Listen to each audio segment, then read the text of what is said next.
Oi, pessoal, tudo bem com vocês? Eu sou a professora Girlane Correia, professora de matemática da Rede SESI Pernambuco. Hoje a gente vai falar um pouquinho sobre análise combinatória. Então, vou aqui compartilhar a minha tela com vocês para a gente acompanhar os slides. Então, análise combinatória é um conteúdo específico da segunda série do ensino médio. Então, ou vocês já estudaram ou estão estudando esse conteúdo, não é? Então, análise combinatória é a área da matemática que trata da contagem de agrupamentos que pode ser formado através de um conjunto de valores. Então, tudo que falar sobre contagem, a gente associa análise combinatória. Para começar essa aula, a gente precisa falar do princípio fundamental da contagem, que é um princípio que ele trabalha com a tomada de decisões. Então, para ilustrar esse princípio, eu coloquei aqui essa questãozinha, né? Essa ilustração. Então, se a questão fosse a seguinte: de quantas maneiras eu posso me vestir dispondo de 2 calças distintas, diferentes, e 3 camisetas? Então, nesse caso, a gente precisa tomar 2 decisões, né? A primeira é definir que calça a gente vai utilizar. E aí a gente tem 2 opções, a preta e a branca. Então, 2 possibilidades para as calças. E camiseta, a gente tem 3 tipos, a vermelha, a amarela e a verde. Ou seja, 3 possibilidades de camiseta. Dessa forma, de quantas maneiras a gente pode se organizar? 2 vezes 3 é 6. Ou seja, o princípio fundamental da contagem trabalha com a tomada de decisão. Então, decisão 1 vezes a decisão 2. Se tivesse mais decisões, a gente continuaria multiplicando por cada tomada de decisão. Como é que o Enem aborda esse conteúdo? Então, vamos fazer essa questão aqui. A bandeira de um estado é formada por 5 faixas, A, B, C, D e E, dispostas conforme a figura. Deseja-se pintar cada faixa com uma das cores verde, azul ou amarelo. Vamos logo grifar essas cores aqui, que são as cores que a gente quer pintar, né? De tal forma que faixas adjacentes não sejam pintadas. Quando a gente fala adjacentes, são faixas vizinhas, tá certo? Faixas juntas. Então, não podem ser pintadas com a mesma cor. O cálculo do número de possibilidades distintas de se pintar essa bandeira com a exigência acima é de quanto? Quando a gente está falando de análise combinatória, a gente sempre vai começar a resolver o maior problema da questão. Qual é o maior problema? Qual é aqui a faixa que vai dar mais problema para a gente? Aquela que é vizinha de outras faixas, que é vizinha de mais faixas, né? Nesse caso aqui, é a faixa A, porque ela é vizinha da B, é vizinha da C e vizinha da D também. Então, vamos começar resolvendo por esse problema. Não pintei nada ainda, então eu posso pintar a faixa A de qualquer uma das cores. Pode ser verde, azul ou amarelo. Então, 3 possibilidades. Depois dela, vamos pintar a faixa B. A faixa B ela é vizinha da faixa A, então a gente não pode repetir a cor. Se eu tinha 3 cores, uma já foi pintada na faixa A, sobraram 2 cores. A faixa C, atenção aqui, porque ela é vizinha da faixa A e da faixa B também. Então, se a gente tinha 3 cores, uma foi pintada na A, uma foi pintada na B, sobram quantas possibilidades para C? Somente uma cor. Tudo bem. A faixa D ela é vizinha da A e vizinha da C também. Então, de 3 cores, 2 já foram utilizadas, uma possibilidade também. E, por fim, a gente tem a faixa E, que só é vizinha da D. Ou seja, de 3 cores, só uma foi utilizada, a gente pode pintar de 2 formas. Essa questão foi bondosa, aí ela nem pede para a gente calcular, né? Então, isso aqui vai ser princípio fundamental da contagem, é o que? Tomada de decisão. Então, uma decisão vezes a outra e assim sucessivamente. Então, isso aqui vai ficar 3 vezes 2 vezes 1 vezes 1 e vezes 2, alternativa letra B. Fatorial. O fatorial de um número natural n maior que 1 é indicado por n fatorial e é definido como sendo o produto de n por todos os números naturais positivos que o antecedem. Por exemplo, se eu tivesse aqui o fatorial de 4, 4 fatorial. Então, eu pego esse meu 4, multiplico pelo seu antecessor, todos os antecessores positivos, ou seja, até chegar no 1. Isso é 4 vezes 3 vezes 2 vezes 1, que é 24. Coisas importantes. O fatorial de 1 sempre é 1. e o fatorial de 0 sempre vai ser 1. O Enem ele não costuma trazer uma questão somente sobre fatorial, porém, a gente vai aplicar esse conceito de fatorial nas permutações e em outros tópicos da análise combinatória. Permutações. O que é permutar? É mudar a ordem. E aí, na análise combinatória, a gente tem 3 tipos de permutação. A permutação simples. Quando é que a gente vai usar uma permutação simples? Quando a gente tiver uma distribuição em fila e elementos diferentes. Quando a gente tiver elementos diferentes e uma ordem que seja em fila, é porque a gente está falando de uma permutação simples. Para calcular uma permutação simples, basta fazer o fatorial da quantidade. Então, por exemplo, quero tirar uma foto e nessa foto tem 5 pessoas para sair nessa foto. De quantas maneiras eu posso organizar essas 5 pessoas? Então, 5 pessoas são diferentes, quero organizá-las em fila, então 5 fatorial. Permutação com repetição, o nome já está dizendo, quando esses elementos forem repetidos. Então, quando a gente tiver elementos repetidos. E a gente também quiser distribuir esses elementos em fila, a gente vai usar permutação com repetição. Como é que fica a fórmula da permutação com repetição? O total fatorial dividido pelo fatorial das repetições, que eu vou chamar aqui de A e de B. Se tiver mais repetições, a gente continua dividindo pelo fatorial de todas as repetições, certo? Permutação simples e com repetição, os vestibulares e a Enem gostam de trabalhar isso aí com anagramas, né? Anagramas é relacionado a palavras. Então, por exemplo, se eu tivesse aqui a palavra arara, quantos anagramas a gente poderia formar? Ou seja, quantas maneiras a gente pode reorganizar essas letras? Então, vê bem, é uma permutação em que a gente tem elementos repetidos. O A está se repetindo 3 vezes e o R 2 vezes. Então, dessa forma, a gente tem uma permutação com repetição. Então, a gente vai usar essa segunda fórmula daqui, né? O total tem os 5 elementos, dividido pelo fatorial das repetições. O A está aparecendo 3 vezes e o R está aparecendo 2 vezes. Quando a gente soluciona essa expressãozinha daqui, a gente encontra o valor de quantidade de anagramas. Deixa eu fazer aqui embaixo.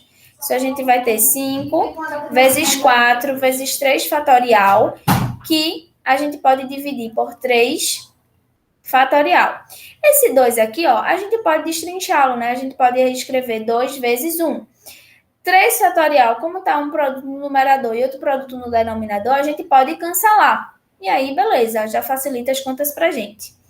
4 dividido por 2 é 2. E 5 vezes 2, a gente tem o resultado igual a 10. Esse 10, o que é que ele significa? Que existem 10 formas de reordenar as letras da palavra arara. Por fim, a gente tem o último tipo aqui de permutação, que é a permutação circular, que o nome já está dizendo, né? Quando a gente tem uma distribuição em formato circular. Para isso, a gente vai ter uma fórmula. Vou colocar aqui, né? Círculo. Essa fórmula, a gente vai ter o seguinte, n menos 1 fatorial. Então, por exemplo, de quantas maneiras eu posso distribuir 5 pessoas em uma mesa circular para uma reunião? Então, como é que ficaria isso? A permutação ia ficar 5 menos 1 fatorial. Quanto é 5 menos 1? A gente sabe que isso é 4. E aí é só resolver o 4 fatorial, que nessa aula a gente já resolveu e a gente sabe que é 24. Uma questão aqui sobre permutação. Num conhecido programa de entrevistas, o convidado senta-se no centro de 2 circunferências concêntricas, ou seja, são circunferências que possuem o mesmo centro, ao longo das quais são distribuídas cadeiras, as cadeiras dos entrevistadores. Cada círculo pequeno sombreado representa uma cadeira. Os 7 assentos da circunferência menor serão ocupados por entrevistadores acadêmicos e os 8 assentos da circunferência maior serão ocupados por jornalistas. Considerando as posições dos entrevistadores de cada circunferência como relativas apenas às demais posições sobre a mesma circunferência, independentemente das posições da outra circunferência, ou das cadeiras em que se sentam, o número de possibilidades para acomodar os 15 entrevistadores é de quanto? Então, vê só. Esse fim aí, ele parece um pouco confuso, né? Mas o que ele está dizendo é que as pessoas que vão se sentar nessa circunferência menor dizem respeito somente a essa circunferência menor. E as pessoas que vão se sentar na circunferência maior dizem respeito somente às cadeiras da circunferência maior. Beleza. Então, ó, eu quero distribuir pessoas em um formato circular. Dessa forma, eu vou ter uma permutação que é permutação circular. Vou chamar aqui de P1 a permutação desse círculo menor, tá certo? Então, aqui a gente tem quantas cadeiras? 7 cadeiras. A gente viu que a fórmula de permutação circular é n menos 1 fatorial. Então, se ali eu tenho 7 cadeiras, eu vou ter 7 menos 1 fatorial. Quanto é 7 menos 1? A gente sabe que é 6, né? 6 fatorial. Precisa resolver esse 6 fatorial. Se a gente olhar para a alternativa, a gente vê que todas as alternativas estão em fatoriais. Então, a gente não vai nem ter o trabalho de resolver esse fatorial. E a gente precisa fazer a permutação da circunferência maior. Essa circunferência maior, a gente tem 8 cadeiras. Então, a gente vai usar a mesma fórmula, n menos 1, ou seja, 8, n é o total, né? 8 menos 1 fatorial. 8 menos 1 a gente sabe que é 7 fatorial. A gente encontrou dois valores para duas permutações. O que é que a gente faz com esses resultados? Na análise combinatória, toda vez que eu usar o conectivo i, é porque eu estou falando de uma multiplicação. Se eu usar o conectivo ou, é porque eu estou falando de uma soma. E aí a gente precisa interpretar a questão. Nessa questão, a gente precisa distribuir as pessoas no círculo menor e no círculo maior. Se eu estou usando o i, é porque a gente tem uma multiplicação. Dessa forma, 6 fatorial vezes 7 fatorial, alternativa correta, letra E. Combinação. Quando é que a gente tem uma combinação na análise combinatória? Quando a gente tem um grupo de elementos e a gente quer selecionar uma parte. E nessa seleção de parte, a ordem não importar. Então, se eu vou falar de combinação, é porque a ordem não importa. Então, se a ordem não importa, a gente fala de uma combinação. Esse N daqui, ele significa o total de elementos. E esse P daqui serão as escolhas que a gente vai buscar. Então, essa é a fórmula, né, para a gente calcular combinação. Combinação de N para escolher P, a gente tem que é N fatorial dividido por P fatorial, N menos P fatorial. Questão do Enem do ano passado. Então, vamos ver, né? A prefeitura de uma cidade está renovando os canteiros de flores de suas praças. Entre as possíveis variedades que poderiam ser plantadas, foram escolhidos 5. Amor perfeito, cravina, petúnia, margarida e lírio. Em cada um dos canteiros, todos com composições diferentes, serão utilizadas somente 3 variedades distintas, não importando como elas serão dispostas. Um funcionário deve determinar os trios de variedades de flores que irão compor cada canteiro. De acordo com o disposto, a quantidade de trios possíveis é dada por qual alternativa? Então, vê só. A gente tem 5 flores e a gente quer distribuir essas flores, organizar essas flores em trios. E uma coisa importante é que a ordem dessas flores não importa, tá aqui escrito na questão. Dessa forma, a gente tem um grupo de 5 flores e quer selecionar 3. Combinação de 5 para escolher 3. Quando a gente coloca na fórmula, a gente vai ter 5 fatorial dividido por 3 fatorial. N menos P, ou seja, 5 menos 3 fatorial. Não precisa nem resolver. Olha para as alternativas e já está aqui marcado na letra E. Tranquilo? Então, foi uma questão do Enem, que era só uma interpretação e colocar na fórmula. A gente não precisava nem resolver nenhum desses fatoriais. Arranjo simples. Quando é que a gente vai ter um arranjo simples? Quando a gente tiver um grupo e também quiser selecionar uma parte desse grupo. Porém, nesse caso daqui, a ordem, ela importa. Então, aqui a gente tem uma ordem de preferência. A ordem importa. Então, como é que fica? Um arranjo de N para escolher P vai ser igual a N fatorial dividido por N menos P. Esse N daqui a gente já viu que é o total de elementos. E esse P são as partes. Cuidado, tá? Porque o Enem, nenhum outro vestibular, ele vai dizer se é para você usar uma combinação ou um arranjo. Você que precisa interpretar e dizer se vai ser arranjo ou se vai ser combinação. Quando é que vai ser combinação? Quando eu quiser uma seleção, uma parte do todo, em que a ordem não importar. Quando é que vai ser um arranjo? Quando eu tiver uma seleção do todo e a ordem importar. Vamos ver essa questão. Quando os deputados estaduais assumiram as suas funções na Câmara Legislativa, tiveram que responder a 3 questionamentos cada um. No primeiro, então a gente tem aqui 3 questionamentos. No primeiro, cada deputado teria que escolher um colega para presidir os trabalhos dentre 5 previamente indicados. No segundo, deveria escolher com ordem de preferência, isso aqui é importante, ordem de preferência, 3 de 6 prioridades previamente definidas para o primeiro ano de mandato. E, por último, deveria escolher 2 dentre 7 colegas indicados para uma reunião com o governador. Considerando que todos responderam a todos os questionamentos conforme solicitado, qual o número de respostas diferentes que cada deputado poderia dar? Então, vê só. Aqui a gente tem uma questão que ela está separada em blocos, né? Primeiro, a gente tem o quê? Os deputados teriam que escolher um dentre 5. Então, quer escolher um dentre 5, falou em ordem, não falou em ordem, então a gente sabe que é uma combinação de 5 para escolher um. Toda vez que a gente tiver uma combinação, só que só vai escolher um, o resultado sempre vai ser o meu total. Se aí alguém quiser comprovar isso, é só utilizar a fórmula, tá bom? Segundo, a gente tem aqui, que no segundo item, né, deveria escolher com ordem de preferência 3 de 6. Falou em ordem de preferência, então isso daqui deixa de ser uma combinação e a gente tem um arranjo. Arranjo de quanto? De 6 para escolher 3. Qual é a fórmula do arranjo? Total fatorial dividido pelo total menos as partes fatorial. Isso daqui é 6 fatorial dividido por 6 menos 3 é 3. Então, vamos resolver isso aqui. Vai ficar 5 vezes 4 vezes... Esqueci do 6, né? 6 vezes 5 vezes 4 vezes 3 fatorial. 3 fatorial eu vou cancelar com 3 fatorial. 5 vezes 4 a gente sabe que é 20.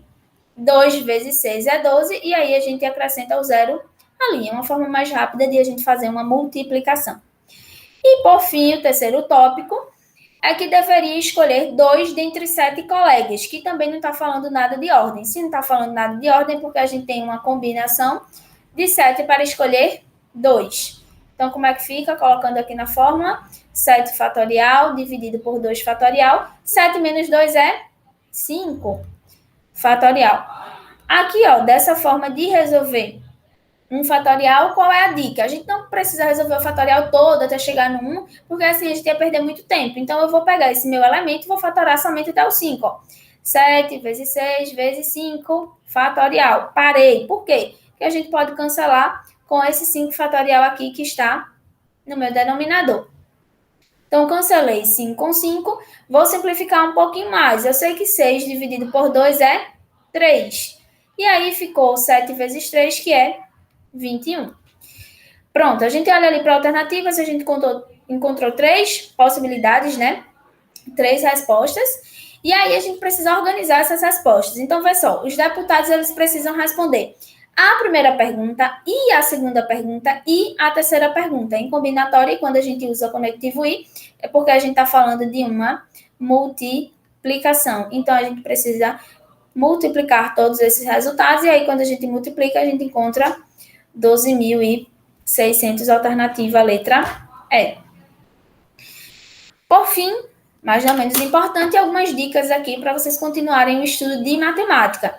Então, os 4 primeiros são indicações de páginas tanto do Instagram quanto do YouTube. Então, primeiro, Matemática Rio com o professor Rafael Procópio, que é um professor que tem resolução de diversas provas do Enem. Equaciona com Paulo Pereira, um professor que tem várias videoaulas de vários assuntos do ensino médio de matemática. Dicas de Mate com Sandra Curió, professor que dá muitas dicas, muitos macetes para a gente ganhar tempo nas provas do Enem e vestibulares. E o Matemática Genial, que tem vídeos curtos de 2, 3 minutos e que servem, assim, como uma revisão rápida de alguns conteúdos. Para quem não gosta muito de vídeos, de videoaulas, a gente tem ali o blog do professor Ferreto, que é um blog muito bem organizado, muito bem didático, muito bem escrito. Então, uma ótima opção para estudo.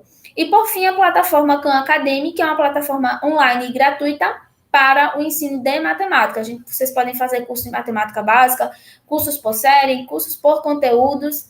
Então, é uma plataforma que vale super a pena. Desejo bons estudos a todos vocês e muito sucesso. Até a próxima!